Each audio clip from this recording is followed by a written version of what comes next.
Good afternoon. Excuse me.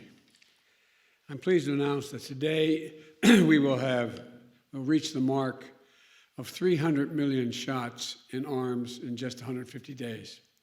Let me say that again. 300 million shots in arms in under 150 days.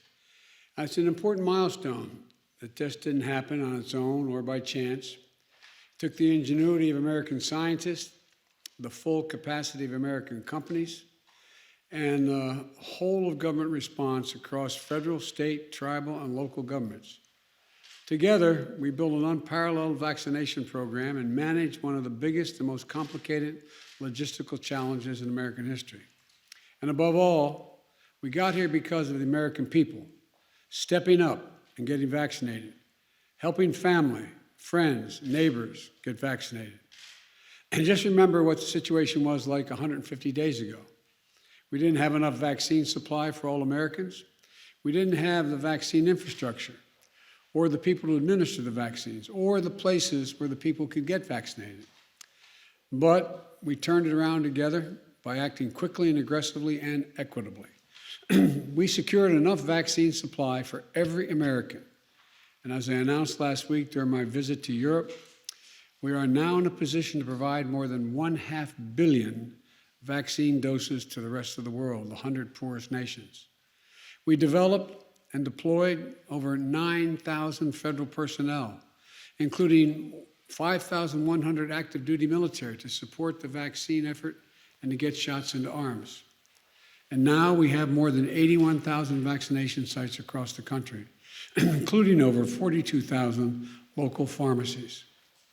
Thanks to this wartime response, we've gotten 300 million shots in the arms of Americans in 150 days, months ahead of what most anyone thought was possible when we started. In fact, if you remember, a lot of people were skeptical that we could even get 100 million shots in my first 100 days into people's arms. But we did it. We kept going. And what we're seeing is a truly American accomplishment. 65% of American adults have gotten at least one shot, including 87% of our seniors. Just 5 months ago, we were at only 5% of adult Americans. 15 states in the District of Columbia have now reached at least 70% vaccination rate in their state. 26 states and DC have fully vaccinated 50% or more of the adults. Nationwide, we have the lowest number of daily deaths since the first days of the pandemic. And we've built equity into the heart of our vaccination program from day one. 73% of the shots administered at community health centers through the federal program, and more than 58% of the shots administered by federally run vaccination sites have gone to people of color. And across the nation, people of color have accounted for more than half of all vaccinations in the last month. That's important progress. We have much more to do. Vice President Harris, as I speak, is in Atlanta, getting the word out about the vaccinations. Yesterday, I signed a bill, into law, making Juneteenth a federal holiday. And this weekend, folks in communities across the country are going to be canvassing and hosting events to encourage their families, friends, and neighbors to get vaccinated. The more we close the racial gap in vaccination rates, the more lives we'll save. And as our vaccination program is saving tens of thousands of lives. With that count growing each day, it's also allowing millions of Americans to get back to living their lives. Grandparents hugging their kids, kids back to school and getting ready for the summer, people going out to restaurants and traveling, businesses are reopening. Folks, we're heading into a very different summer compared to last year. A bright summer, prayerfully a summer of joy. But as I promised you from the beginning, I will always give it to you straight. The good, the bad, and the truth. And the truth is that deaths and hospitalizations are drastically down in places where people are getting vaccinated. But unfortunately, Cases and hospitalizations are not going down in many places in the lower vaccination rate states. They're actually going up in some places. A few days ago, we crossed 600,000. 600,000 Americans dead from COVID. More than every death in World War I, World War II, Vietnam, and 9/11 combined. So even while we're making incredible progress, it remains a serious and deadly threat. And the data is clear. If you are unvaccinated, you're at risk of getting seriously ill or dying or spreading it. People getting seriously ill and being hospitalized due to COVID-19 are those who have not been fully vaccinated.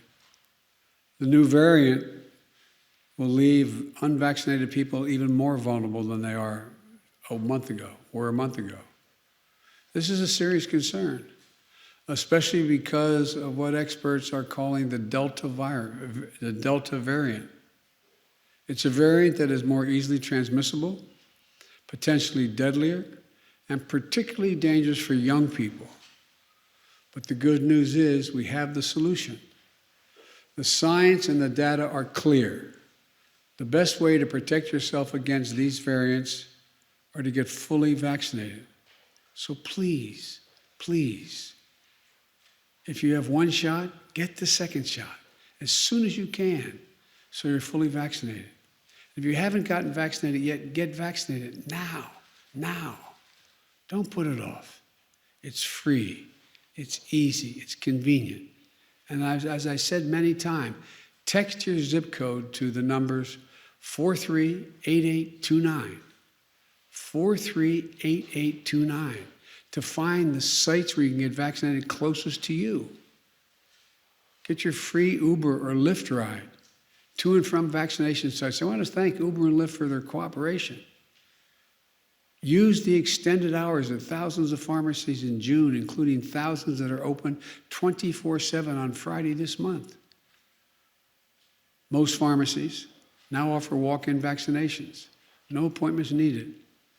Employers with less than 500 employees, the federal government is providing you a tax credit to give your workers paid time off to get vaccinated and recover if they need be.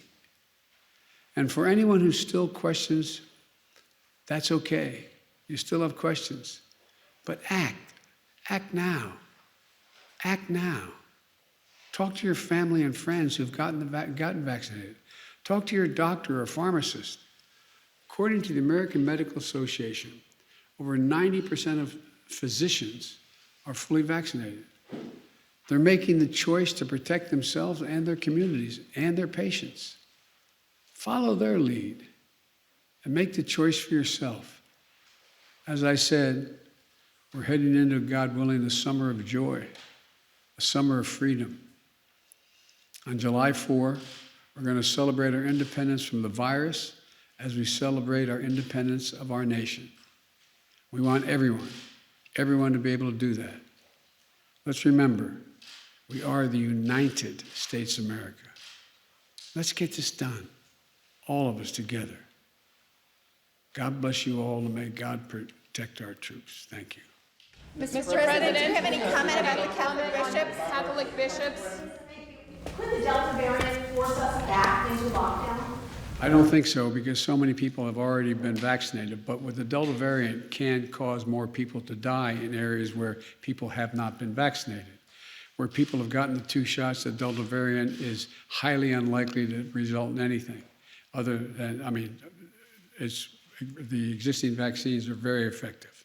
So no, it's not a lockdown, but some areas will be very hurt. Do you have any comment about what the Catholic bishops have done? Are you concerned about this rift within the Catholic Church, and are you concerned about this action?